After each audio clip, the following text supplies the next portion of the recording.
नमस्कार प्यारे बच्चों। आज हम 6th क्लास का 3rd चैप्टर पढ़ेंगे जिसका नाम है जय जवान जय किसान। बच्चों, क्या आपने कभी इस नारे को सुना या पढ़ा है?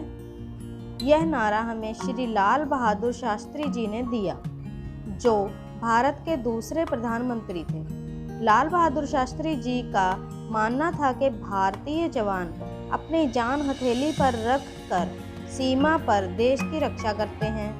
इसी तरह देश के किसान अपने परिश्रम से धरती को सींचकर अन्न उगाते हैं। वे हमारे अन्नदाता हैं। अतः देश के विकास में दोनों का योगदान सबसे अधिक है। उन्हें सम्मान देने के लिए ही उन्होंने जय जवान जय किसान का नारा दिया। लाल बहादुर शास्त्री जी का जन्म 2 अक्टूबर 1904 ईस्वी को बनारस के कस्बे मुगल सराय में एक साधारण परिवार में हुआ। उनकी माता का नाम राम दुलारी था और पिता शारदा प्रसाद जी एक अध्यापक थे। बचपन में ही उनके पिता स्वर्ग सिधार गए। उन पर तो जैसे पहाड़ ही टूट पड़ा, किंतु उनकी इच्छा शक्ति इतनी प्रबल थी कि विपरीत परिस्थितियों से जूझते हुए भी उन्होंने अपनी पढ़ाई जारी रखी।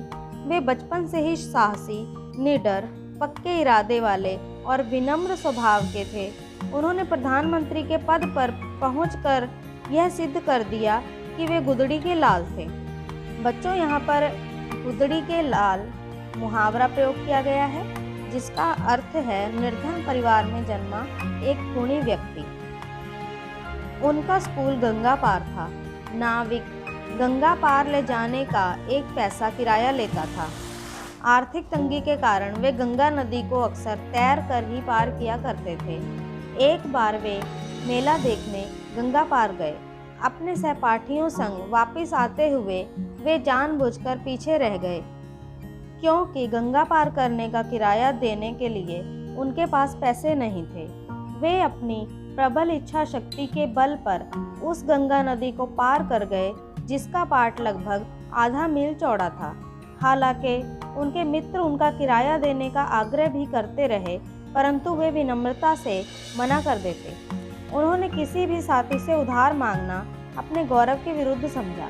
बचपन के ऐसे संस्कार ही बड़े होते होते उनके जीवन के सिद्धांत बन गए। जीवन भर वे अपने सिद्धांतों पर अडिग रहे।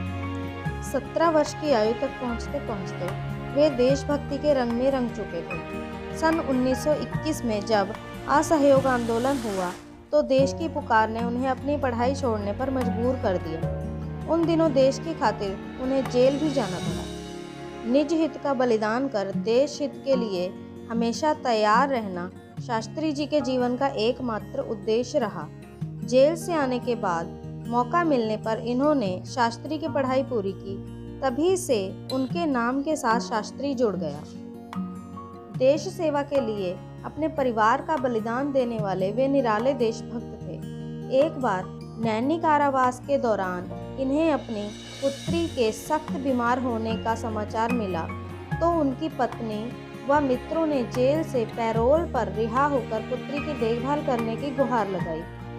परंतु उस समय अंग्रेजी सरकार किसी भी राजनीतिक आंदोलन में भाग न लेने की लिखित शर्त पर ही छोड़ने को तैयार थी।